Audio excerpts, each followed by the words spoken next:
이 이야기는 영국 언론인 루크 앤더슨의 시선으로 본 한국 조선업의 기술 해방 서사다.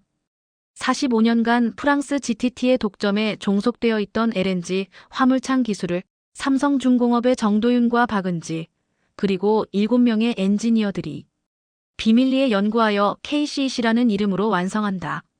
수백 번의 실패 끝에 영하 163도에서도 완벽히 버텨낸 그 기술은 통영 제주 해상시험에서 13시간 30분 동안 누출 0%를 기록하며 세계의 기술 질서를 뒤집는다.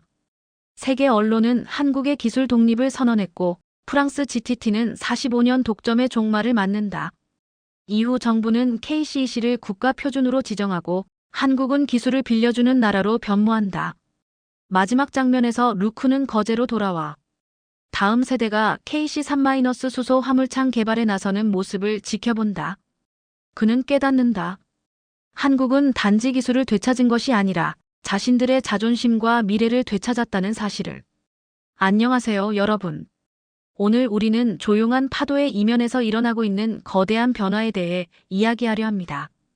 겉으로 보기엔 평범한 항구 도시의 하루처럼 보이겠지만 그 안에서는 세계 산업 질서를 바꿀지도 모를 사건이 태어나고 있었습니다.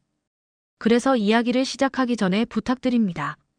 그러니 이야기를 시작하기 전에 영상에 좋아요를 눌러주시고 구독도 해주세요.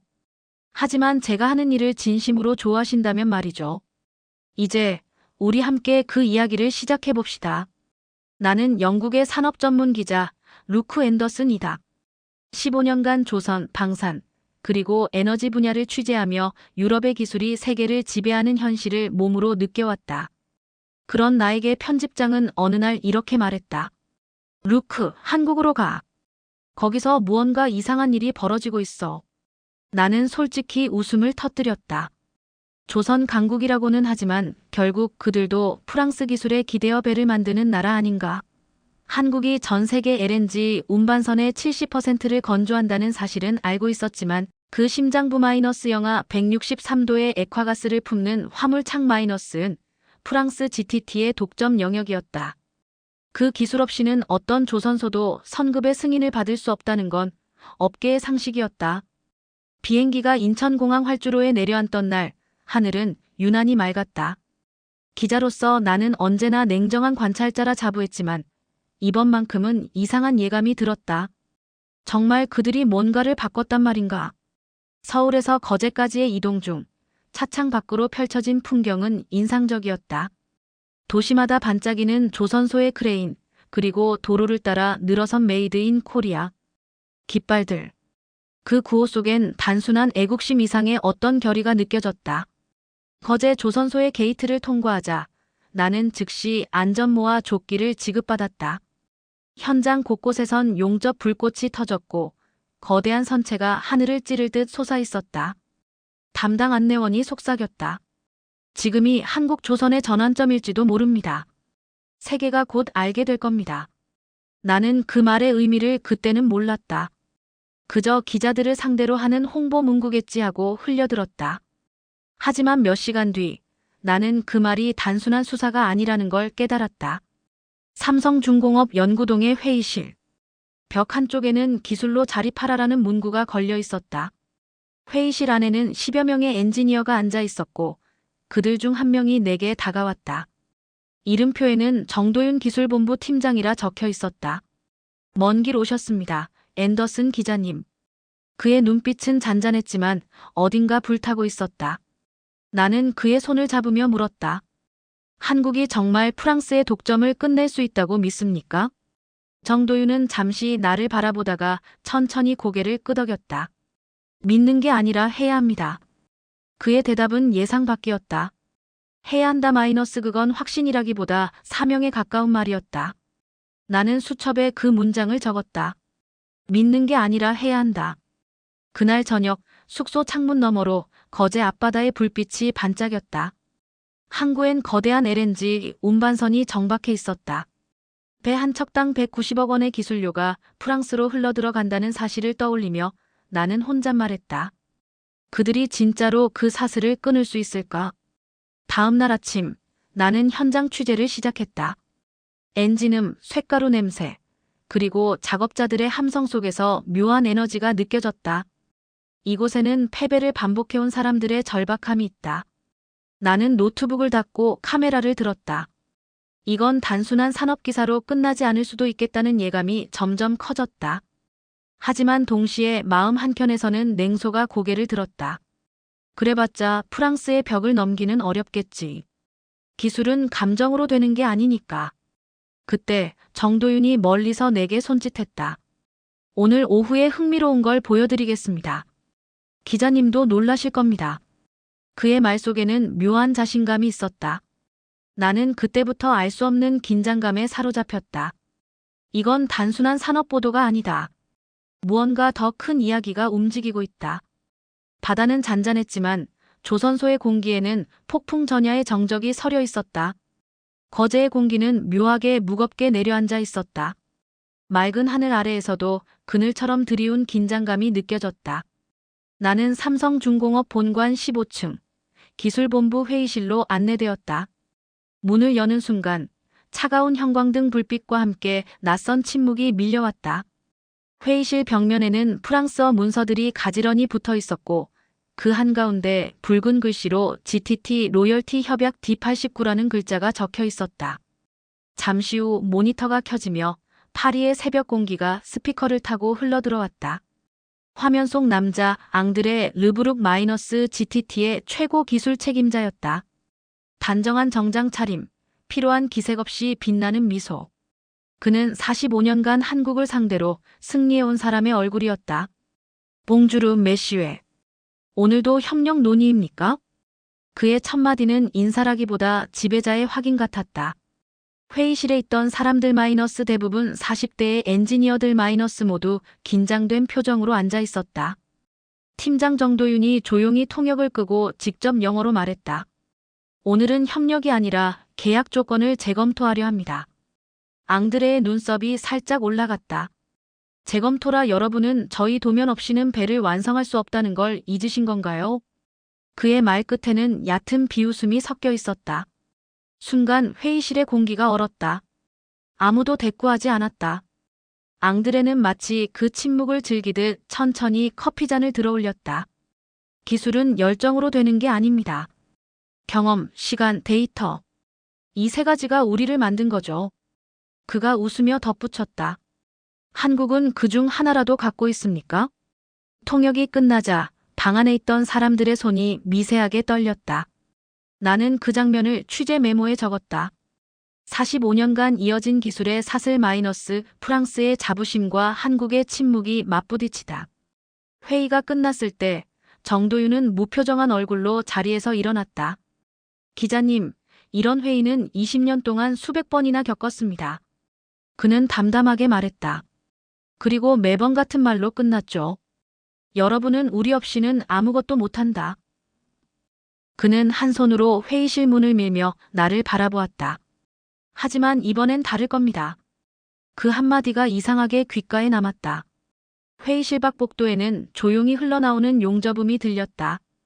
벽에는 각종 설계도와 데이터 차트가 빽빽하게 붙어 있었고 그 사이사이로 자립, 독자 기술, 국산화라는 단어가 반복적으로 적혀 있었다. 나는 속으로 중얼거렸다. 이건 단순한 산업이 아니라 전쟁이구나. 점심시간 구내식당에서 들려오는 대화들은 무겁고도 현실적이었다. 한 척당 190억이라니 배를 만들수록 빚이 쌓이는 꼴이지. 그래도 어쩌겠어. 승인받으려면 도면이 있어야 하잖아. 이게 산업이냐 속박이지. 그 말들이 식판 위 김치찌개 냄새 사이로 퍼졌다. 나는 그들의 얼굴을 바라보았다. 아무도 분노를 크게 드러내지 않았지만 그 침묵 속엔 깊은 자존심의 상처가 있었다. 식사 후 나는 조선소 외곽의 생산 라인을 돌았다. 거대한 선체가 철판 위에서 천천히 태어나는 광경은 장관이었다. 그러나 기술자 한 명이 나를 보며 중얼거렸다. 우린 몸으로 배를 만들고 그들은 도면으로 돈을 법니다. 그 말에 나는 아무 말도 할 수 없었다. 기술의 세계에서 지식의 독점이란 얼마나 잔혹한 힘인지 처음으로 실감했다. 해질녘 조선소 크레인들이 붉은 빛에 물들었다. 저 멀리서 정도윤이 다른 연구원들과 이야기를 나누는 모습이 보였다. 그는 침착했지만 그의 손끝은 미세하게 떨리고 있었다. 그 순간 나는 직감했다. 이 사람들은 단순히 배를 만드는 기술자가 아니라 굴욕을 끝내기 위한 전사들이었다. 그날 밤 호텔 창밖으로 거제 앞바다의 불빛이 흔들렸다. 나는 취재 수첩에 한 줄을 썼다. 한국은 지금 조용한 반란을 준비하고 있다. 비오는 아침이었다.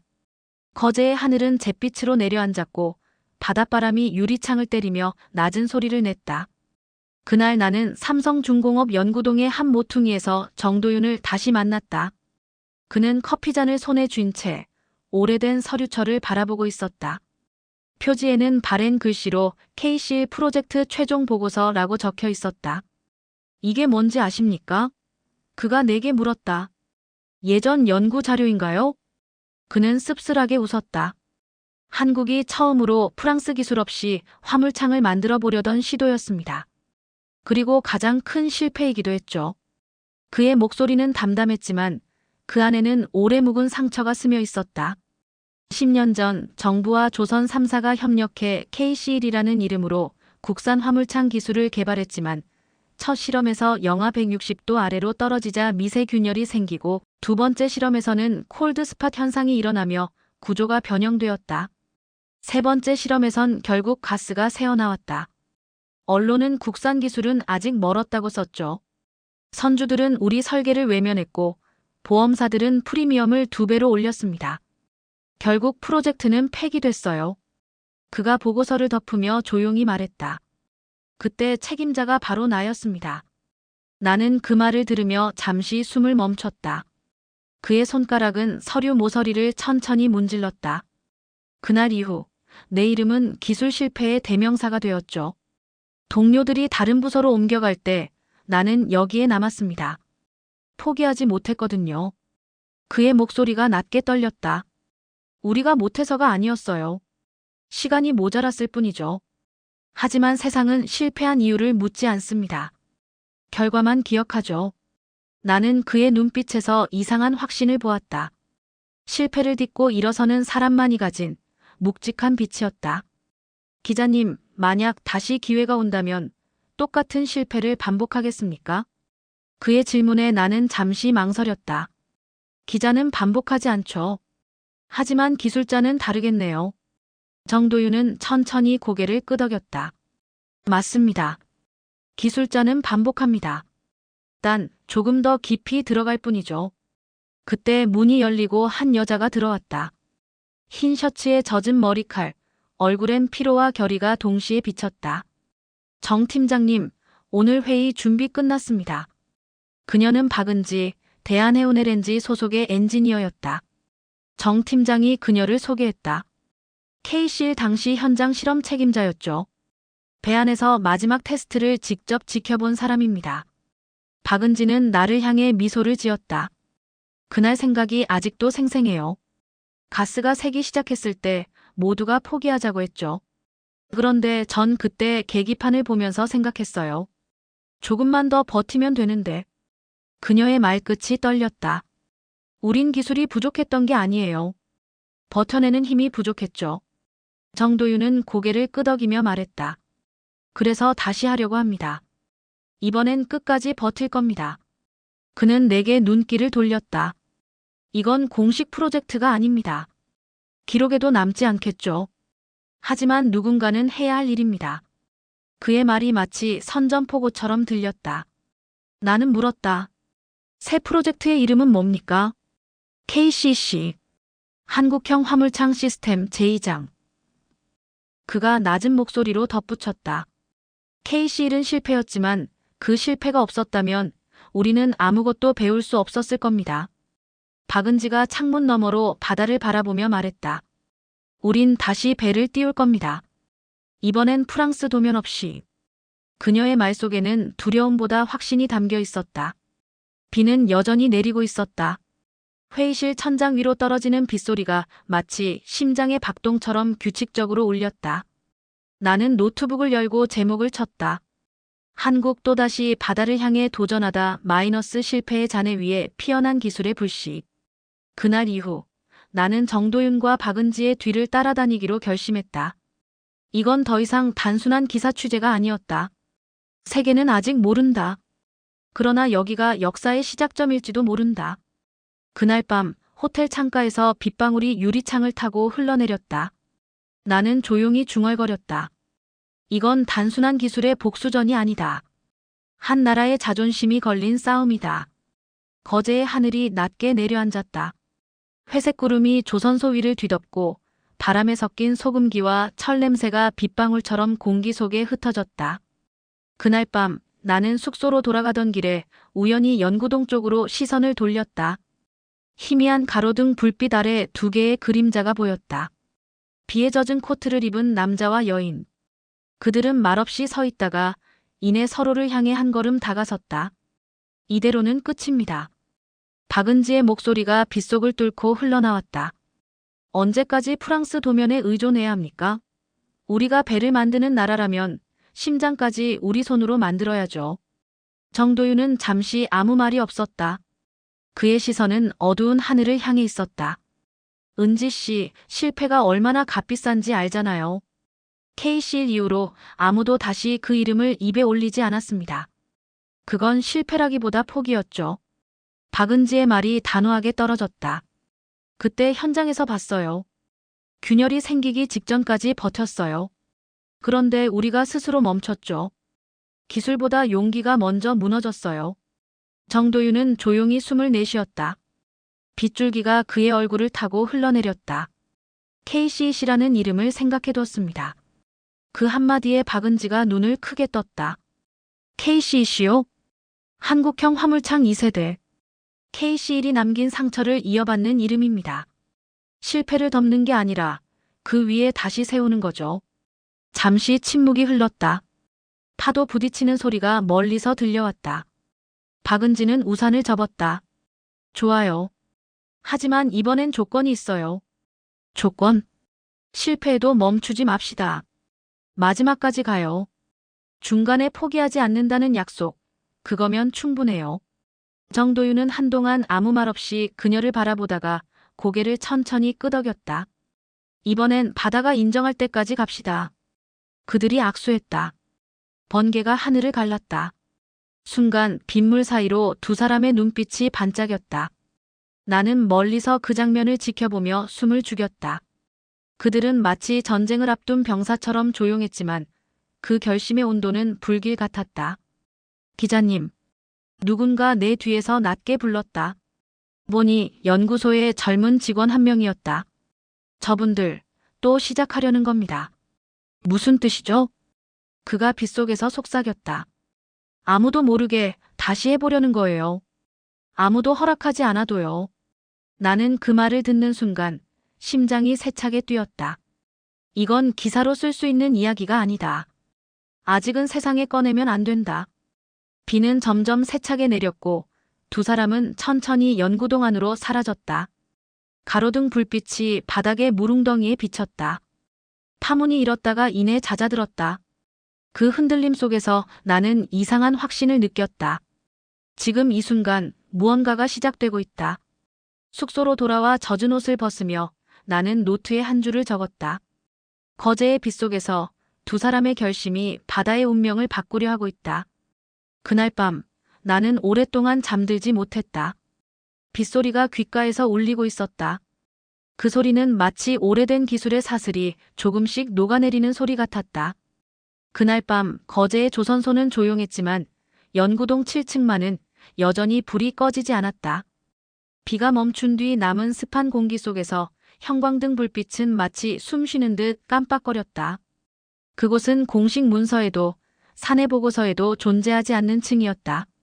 직원들은 그곳을 농담처럼 불멸의 층이라 불렀다. 정도윤은 늘 맨 앞자리에 앉았다.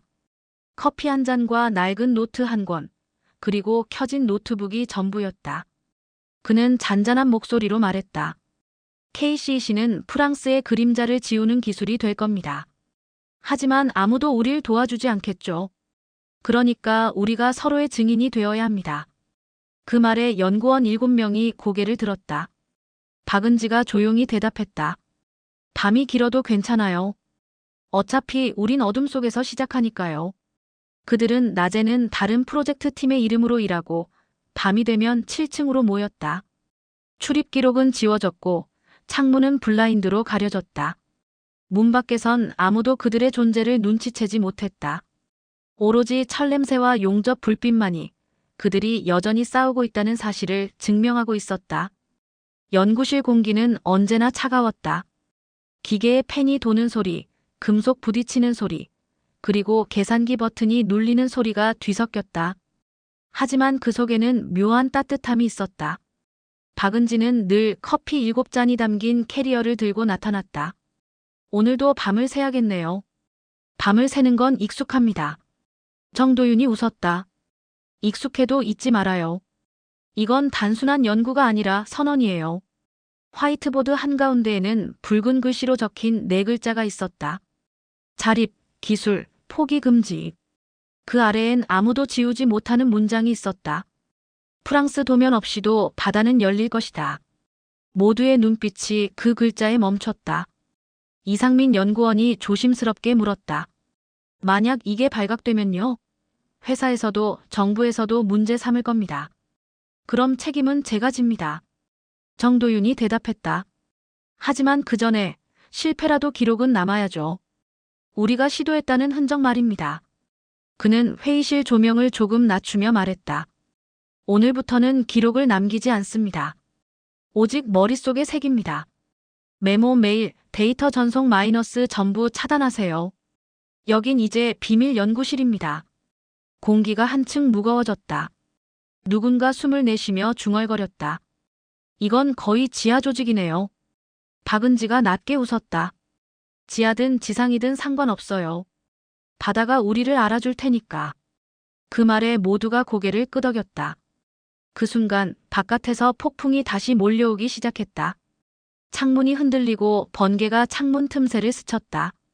그러나 아무도 자리에서 일어나지 않았다. 정도윤이 잠시 창문 너머를 바라보다가 말했다. 저 빛을 기억합시다. 언젠가 우리 손의 불빛이 저 하늘을 대신하게 될 겁니다. 그날 밤 7명의 그림자가 용접 불꽃 사이를 오갔다. 누군가는 철판을 자르고 누군가는 방열 데이터를 계산했다. 누군가는 입술을 깨물며 작은 오류를 고쳤다. 시간은 새벽 2시를 넘겼지만 아무도 피로를 입에 올리지 않았다. 나는 복도 끝에서 그들의 모습을 바라보고 있었다. 그 순간 이상한 생각이 들었다. 이건 기술의 이야기가 아니라 신념의 기록이다. 새벽 3시, 불빛은 여전히 꺼지지 않았다. 박은지가 잠시 밖으로 나와 숨을 고르며 하늘을 올려다보았다.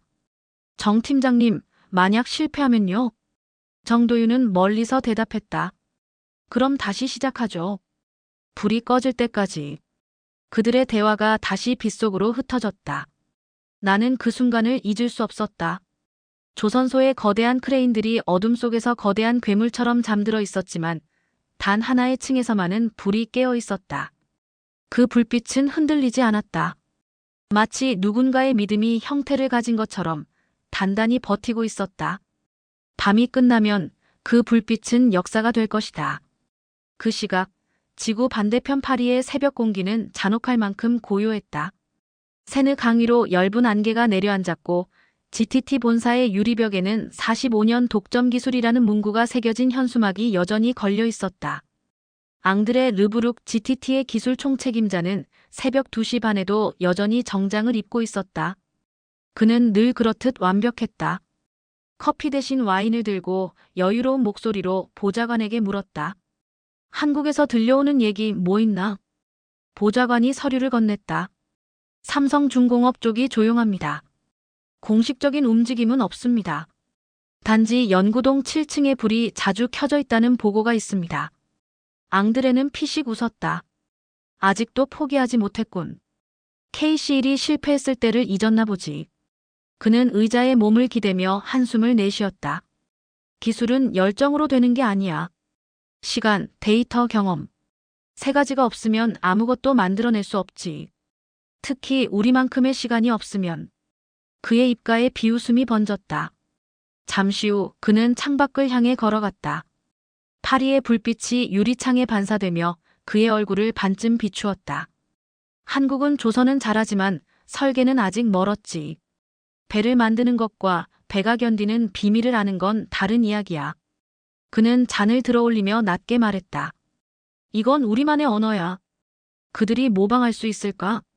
다음 날 파리 중심가의 한 호텔에서 GTT의 기자회견이 열렸다. 주제는 신기술 발표였지만 기자들의 관심은 다른 곳에 있었다. 르브룩 사장님, 한국에서 독자적인 화물창 기술을 개발 중이라는 소문이 있습니다. 사실입니까? 로이터 기자의 질문에 앙드레가 천천히 미소를 지었다. 아, 우리 한국 친구들이요? 그의 말에 회의장 안에서 웃음이 터졌다. 그들이 무언가 시도 중이라면 존중할 만한 열정이라고 생각합니다. 하지만 기술이라는 건 단순한 열정의 산물이 아니에요. 그는 손가락으로 탁자를 두드리며 말했다. LNG 화물창은 163도의 지옥 같은 환경에서 완벽한 기밀성을 유지해야 합니다. 그건 단순한 용접이 아니라 45년간 축적된 감각이에요. BBC 기자가 다시 물었다. 그럼 한국의 성공 가능성은 어느 정도로 보십니까? 앙드레는 잔잔히 웃으며 말했다. 마치 음악을 2년 배운 사람이 베토벤이 될 수 있을까 묻는 것과 같습니다. 그들은 아직 2년밖에 안 됐죠. 기자회견장은 웃음소리로 가득 찼다. 그 순간 나는 화면 너머로 그 장면을 지켜보고 있었다. 호텔방의 모니터 앞에서 나는 천천히 메모를 했다. 45년의 오만이 바다 건너에서 웃고 있다. 나는 리모컨을 내려놓으며 창문을 열었다. 거제의 밤 공기에는 용접 불꽃의 냄새가 섞여 있었고 파리의 새벽에는 와인의 향기가 맴돌았다. 서로 다른 두 공기 속에서 나는 두 세계의 온도 차이를 느꼈다. 한쪽은 독점의 안도감으로 따뜻했고 다른 쪽은 도전의 열기로 뜨거웠다. 며칠 뒤 한국 언론에도 그 기자회견 내용이 실렸다. 프랑스 GTT, 한국의 독자 기술 시도 비웃어. 기사의 제목은 자극적이었고 댓글에는 분노와 자존심이 뒤섞인 반응이 쏟아졌다. 정도윤은 그날 아침 신문을 들고 잠시 웃었다. 우릴 조롱하네요. 박은지가 물었다. 화나지 않으세요? 아니요. 그는 고개를 저었다. 조롱은 가장 좋은 자극제입니다. 우린 더 조용히 하면 됩니다. 그날 밤 다시 7층에 불이 켜졌다. 파리의 웃음소리는 멀었지만 그 소리를 듣지 않아도 모두 알고 있었다. 그 웃음이 곧 사라질 날이 온다는 것을. 화이트보드에는 새로운 문장이 적혔다. 웃음은 오래가지 않는다. 결과만 남는다. 박은지가 그 문장을 바라보며 중얼거렸다. 이제 진짜 시작이네요. 정도윤은 고개를 끄덕였다. 그래요. 이젠 웃음으로 시작했으니 놀람으로 끝나야죠. 그 순간 연구실 안의 불빛이 더 강하게 번졌다. 창밖에서는 비가 다시 내리기 시작했다. 프랑스의 오만한 웃음이 들리지 않는 곳에서 한국의 밤은 조용히 불타고 있었다. 밤이 다시 찾아왔다. 거제의 바다는 잔잔했지만 연구동 7층은 또다시 불타는 듯했다. 그날은 KCC의 첫 번째 냉각 실험이 예정된 밤이었다. 2년의 시간, 수백 장의 도면, 셀 수 없는 계산이 이 한 번의 시도에 걸려 있었다. 정도윤은 조용히 말했다. 오늘의 목표는 단순합니다. 150도까지 버티는지 확인한다. 균열이 생기면 그 이유를 찾는다. 절대 포기하지 않는다. 박은지는 고개를 끄덕였다. 실패해도 괜찮죠. 오늘은 실패를 배우는 날이에요. 연구원들은 모두 자리를 잡았다. 온도 제어 장치가 가동되며 모니터의 수치가 서서히 내려가기 시작했다. 영상 25도, 0도, 50도 실험실 공기가 점점 싸늘해졌다. 이상민이 속삭였다. 온도 안정화, 양호합니다. 모두의 시선이 그래프에 꽂혔다. 온도가 100도를 지나 150도에 도달하자 순간 기계음이 짧게 울렸다. 빅 마이너스. 빨간 경고등이 켜졌다. 균열 감지. 김현수가 외쳤다. 모니터에는 미세한 균열 지점이 표시되고 있었다. 냉각이 시작된 지 47분째였다. 박은지가 손으로 머리를 감싸쥐었다. 또 안 되는 걸까요? 정도윤은 아무 말도 하지 않았다. 그는 모니터를 한참 들여다보다가 천천히 말했다. 괜찮습니다. 균열은 실패가 아니라 데이터입니다. 어디서부터 틀렸는지 알면 이미 반은 성공이에요. 모두의 눈빛이 그를 향했다.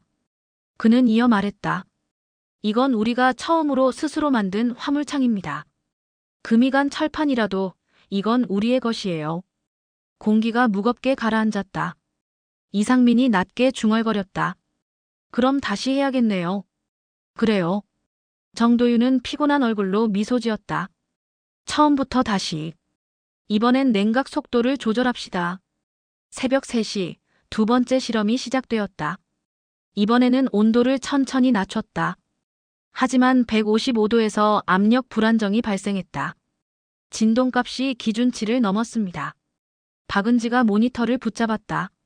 정지시키세요. 기계음이 멈추고 실험실은 조용해졌다. 이틀 동안 총 5번의 시도가 있었지만 결과는 같았다. 균열, 진동, 압력 불안정. 그럼에도 불구하고 아무도 포기하자는 말을 하지 않았다. 정도윤은 어느새 다크서클이 짙게 내려앉은 얼굴로 말했다. 이건 단순한 실패가 아닙니다. 실패의 이유가 매번 다르다는 건 우리가 발전하고 있다는 뜻이에요. 박은지가 피곤한 눈으로 그를 바라봤다. 언제까지 이렇게 할 수 있을까요? 불빛이 꺼질 때까지요. 며칠 뒤 6번째 실험이 시작됐다. 온도는 163도, KC1이 무너졌던 그 한계점. 모두의 손에 땀이 맺혔다. 1분, 5분, 10분. 이번엔 경보음이 울리지 않았다. 균열 없음. 이상민이 소리쳤다. 박은지가 놀란 눈으로 데이터를 확인했다. 압력 안정적이에요. 변동폭 0.03바. 정도윤은 숨을 내쉬며 말했다. 좋아요. 하지만 아직 끝이 아닙니다. 냉각 유지 2시간, 그게 관건이에요. 시간이 느리게 흘렀다. 30분, 1시간, 1시간 반. 그리고 마침내 2시간째의 작은 알람이 울렸다. 누출 발생.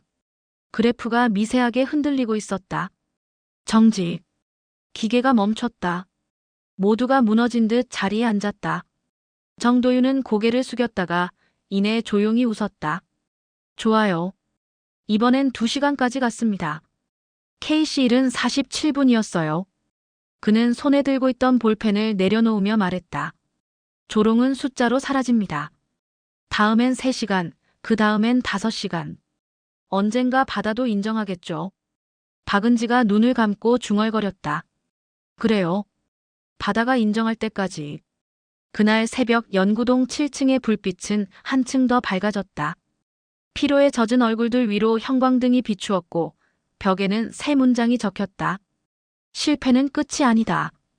포기의 부재가 진짜 성공이다. 나는 복도에서 그 문장을 오래 바라봤다. 그 순간 내 마음속에서도 무언가가 바뀌고 있었다. 기자로서의 냉정함보다 인간으로서의 존경이 더 커지고 있었다. 그들의 실패는 더 이상 패배가 아니었다. 그건 단단히 굳어지는 믿음의 과정이었다. 통영항의 새벽 공기는 칼날처럼 차가웠다. 바람이 낮게 불며 안개를 흔들었고 그 속에서 거대한 선체 하나가 조용히 잠들어 있었다. KCC 실험선, 이름은 한국호.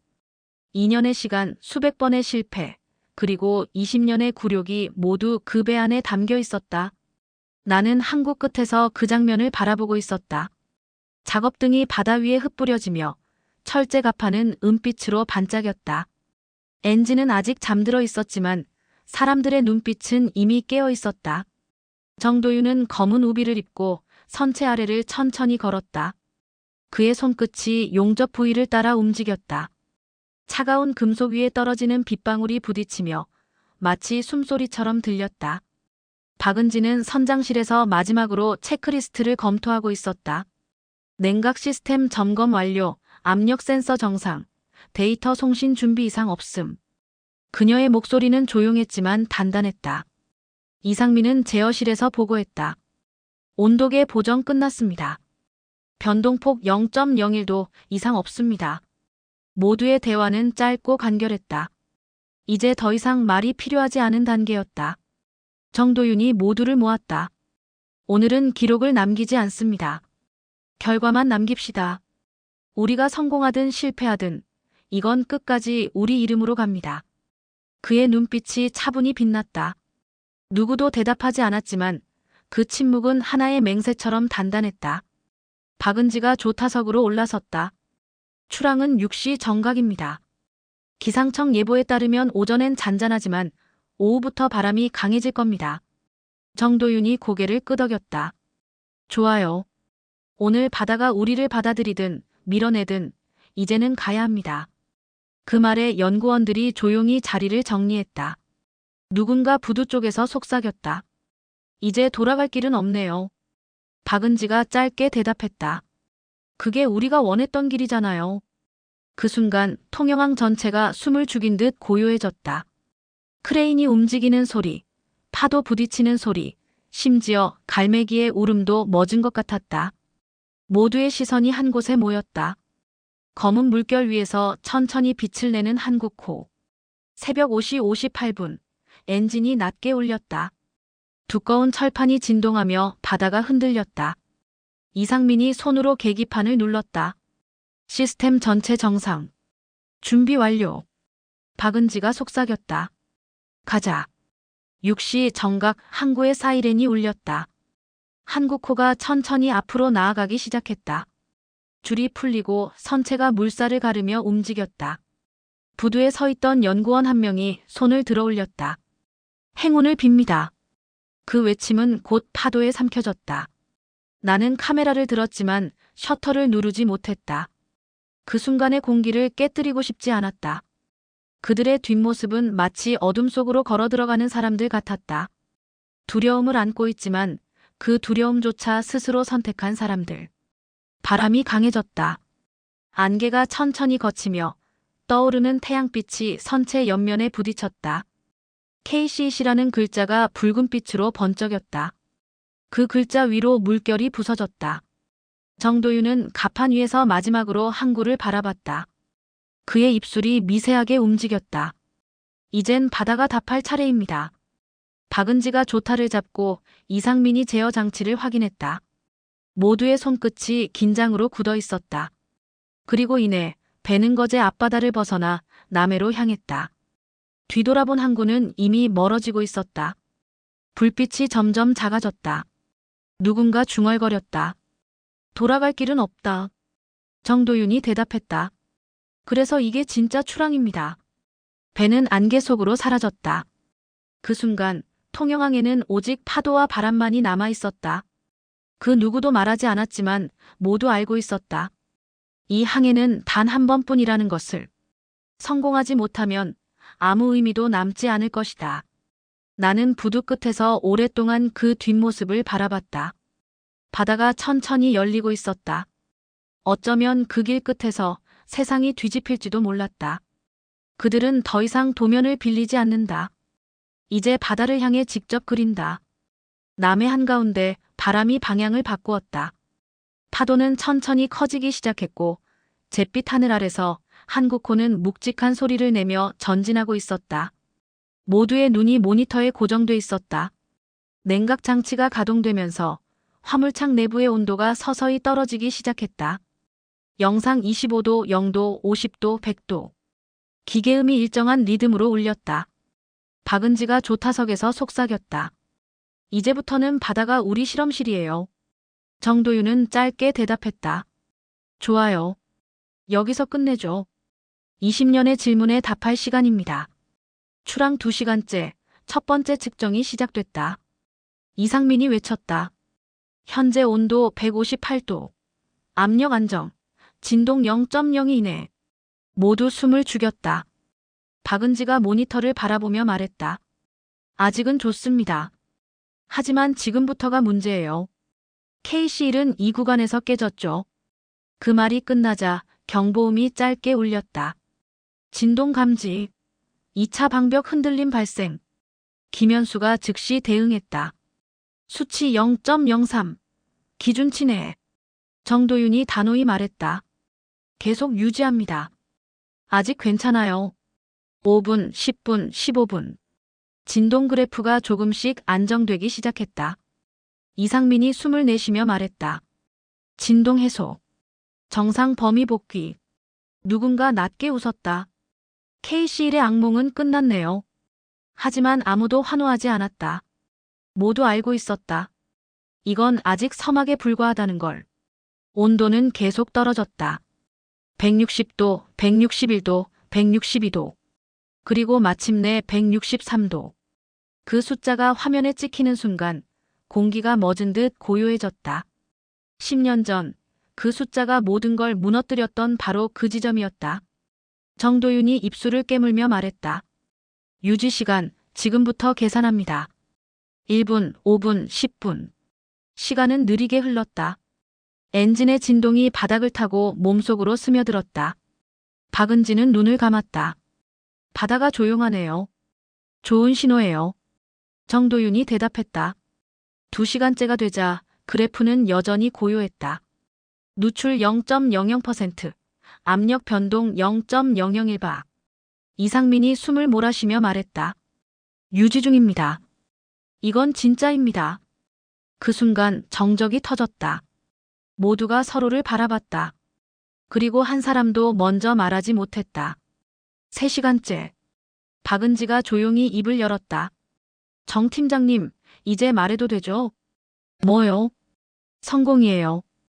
그 말과 동시에 연구원들의 입가에 미소가 번졌다. 어떤 눈은 젖어 있었고 어떤 손은 떨렸다. 하지만 정도윤은 여전히 모니터를 바라보고 있었다.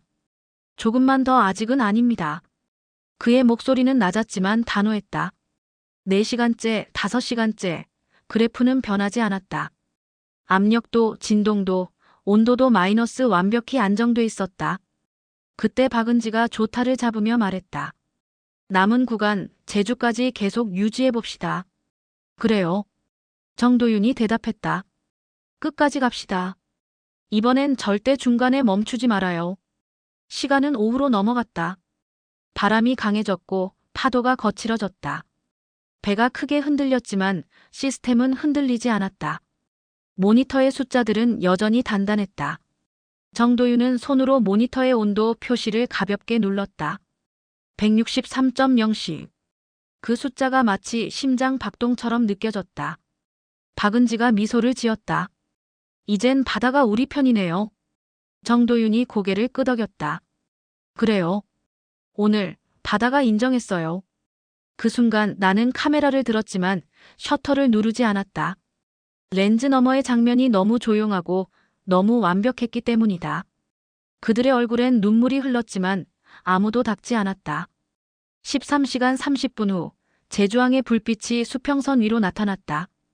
박은지가 말했다. 도착까지 10분 남았습니다. 모든 수치 정상. 정도윤이 조용히 대답했다. 기록을 저장합시다. 오늘 역사가 바뀌었습니다.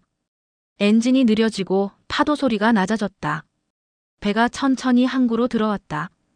부두에는 아무도 없었지만 그들의 눈빛은 이미 수천 명의 환호보다 뜨거웠다. 나는 노트에 한 줄을 적었다. 13시간 30분, 영하 163도. 그날 바다가 고개를 숙였다. 그리고 조용히 덧붙였다.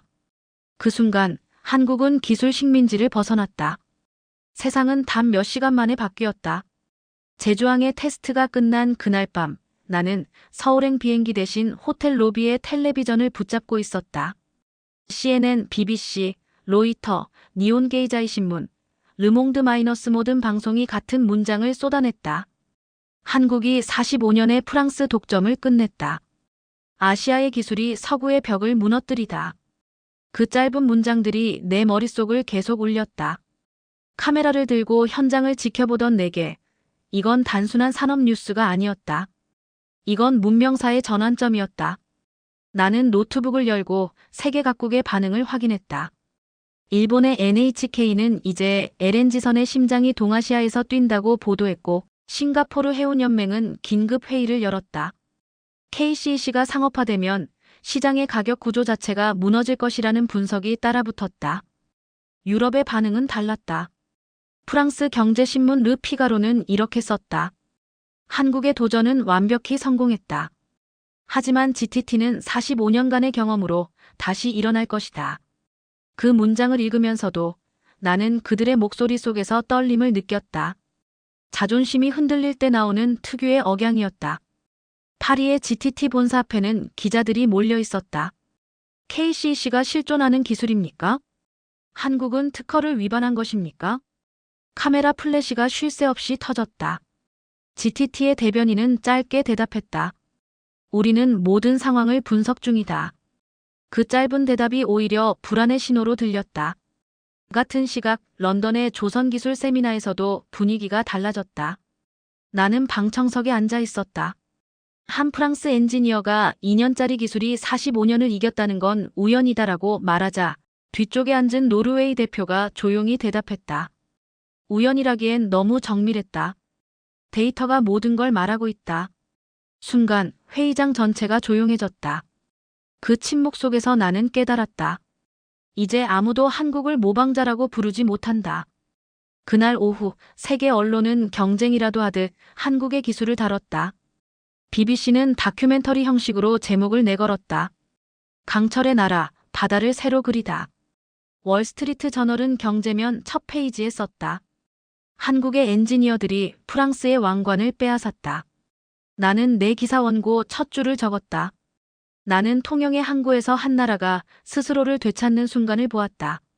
노트북 화면에 내 손이 떨려 글자가 비틀렸다. 지금 이 순간 수천 킬로미터 떨어진 파리의 누군가는 자신이 지켜오던 세상이 무너지고 있음을 느끼고 있을 것이다.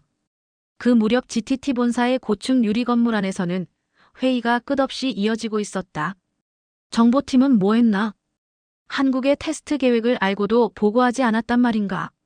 앙드레 르브룩 CTO가 침묵한 채 의자에 앉아 있었다. 그의 손가락이 서류 위를 천천히 두드렸다. 45년 동안 우리가 지켜온 이름이 하루 만에 무너졌군. 그는 그렇게 말하고 고개를 숙였다. 파리의 저녁 하늘은 유난히 붉었다. 누군가는 그 하늘을 보며 한 시대의 종말을 느꼈을 것이다. 하지만 서울의 하늘은 달랐다. 한강의 불빛은 더 밝았고 신문사마다 한국기술의 반란이라는 제목을 내걸었다. 거리의 사람들은 웃었고 연구소에서는 밤새 불이 꺼지지 않았다. 그 불빛들은 단순한 조명 아닌 45년의 어둠을 밀어낸 불꽃 같았다. 나는 기사 마지막 문단을 썼다.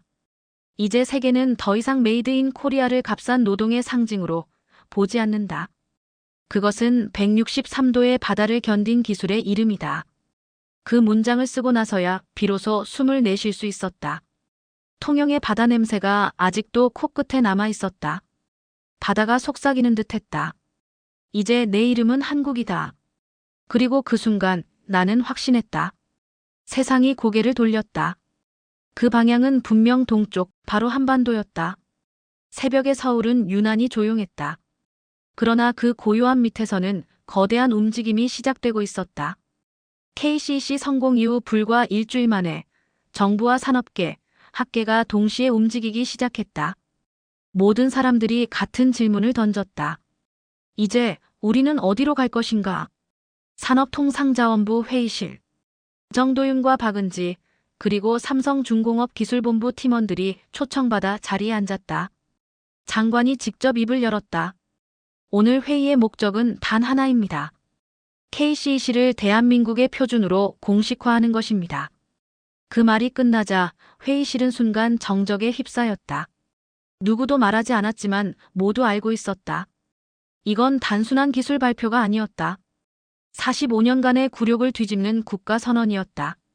화면이 켜지고 KCC 국가 표준화 로드맵이라는 문구가 떠올랐다. 각 조선소의 대표들이 원격으로 연결되었다.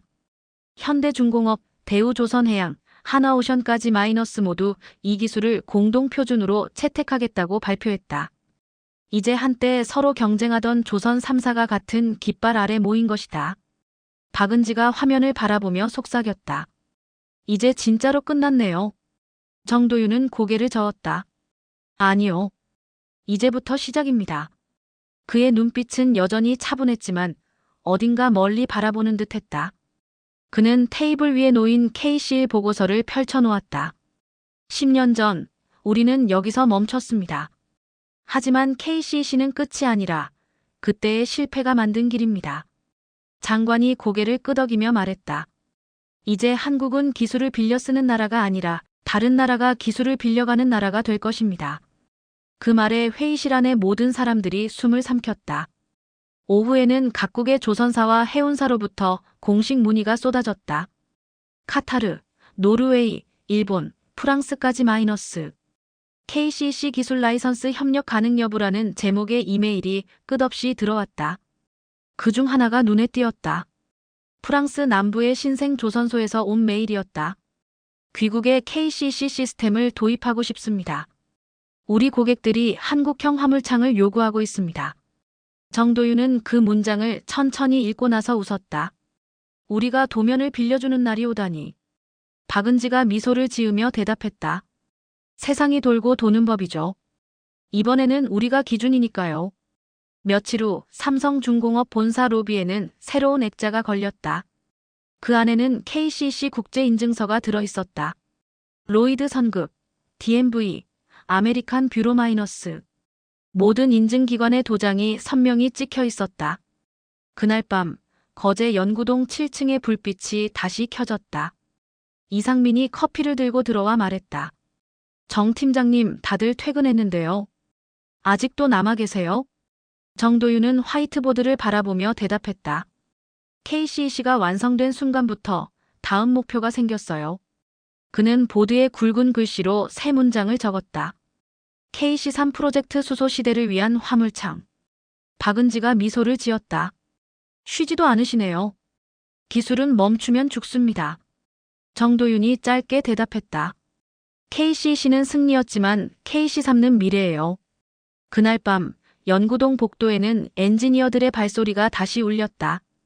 어디선가 용접기의 불빛이 반짝였다. 새로운 시대가 다시 시작되고 있었다. 루크 앤더슨, 나 역시 이 모든 장면을 기록했다. 나는 기사에 이렇게 적었다. KCC는 한 나라의 기술이 아니라 산업 주권을 되찾은 선언이었다. 이제 세계의 조선 산업은 한국의 기준으로 움직인다. 그 문장을 쓴 뒤 나는 창밖을 바라보았다. 거제의 바다가 검푸른 빛으로 번쩍였다. 파도가 부서지는 소리가 마치 박수처럼 들렸다. 이제 세계의 항로가 바뀌었다. 그리고 그 중심에는 대한민국의 이름이 새겨져 있었다. 봄이 다시 거제를 덮었다. 따뜻한 바람이 조선소의 철제 구조물 사이를 지나가며 어디선가 용접 불꽃이 반짝였다. 나는 1년 만에 이곳으로 돌아왔다. KCC의 성공이 세계를 뒤흔든 지 벌써 반년이 흘렀다. 하지만 오늘 내가 본 거제의 풍경은 그때보다 더 뜨거웠다. 정문을 지나 연구동 앞에 도착하자 벽면에 커다란 현수막이 걸려 있었다. KC3 프로젝트 바다보다 깊은 기술을 향해.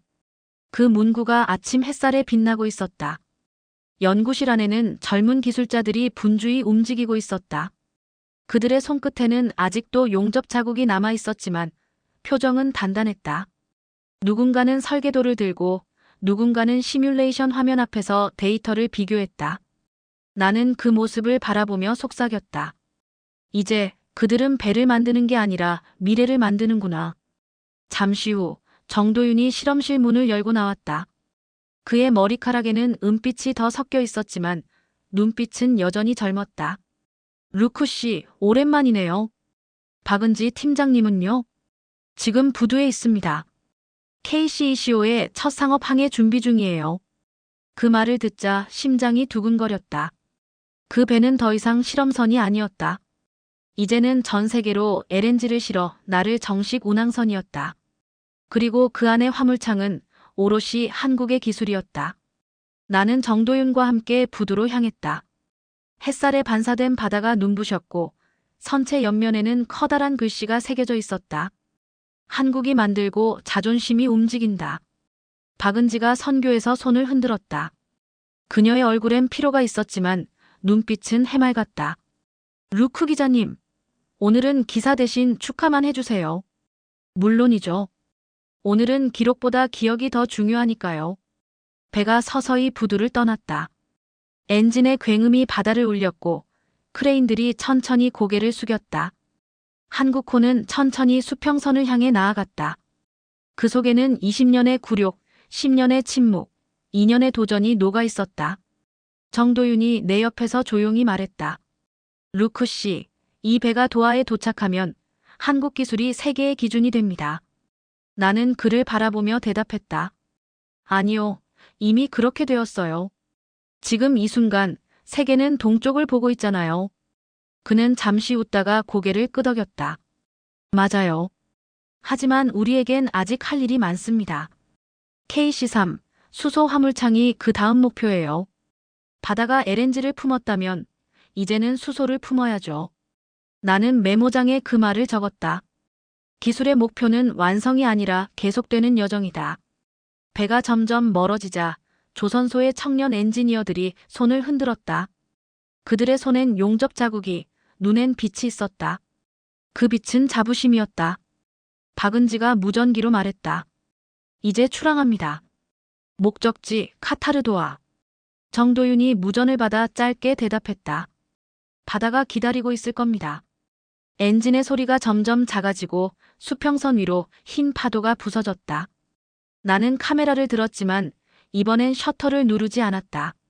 렌즈 너머로 새로운 시대의 장면이 펼쳐지고 있었기 때문이다. 그날 밤 연구동의 창문 불빛이 하나둘 꺼져갔다. 하지만 그 빛은 사라진 게 아니었다. 그건 새로운 불씨로 옮겨가고 있었다. 미래의 엔지니어들, 다음 세대의 손끝으로. 나는 노트북을 덮으며 마지막 문장을 썼다. 한국은 더 이상 기술을 따라가는 나라가 아니다. 그들은 바다를 설계하고 세계를 이끄는 나라가 되었다. 그리고 나는 그 시작을 목격했다. 창밖으로 바람이 불었다. 멀리 바다 위에서 KCECO의 등대 불빛이 반짝였다. 그 빛은 마치 우리의 시대가 왔다는 신호 같았다. 나는 속삭였다. 잘 가요 한국호. 그리고 고마워요. 이 세대의 엔지니어들. 바다가 깊게 숨을 내쉬었다. 그 숨결 속에 새로운 이름이 들려왔다. 대한민국. 여러분, 긴 이야기를 함께 들어주셔서 감사합니다. 바다는 여전히 넓지만 이제 그 중심엔 한국이 있습니다. 다음 이야기에서 다시 만나요.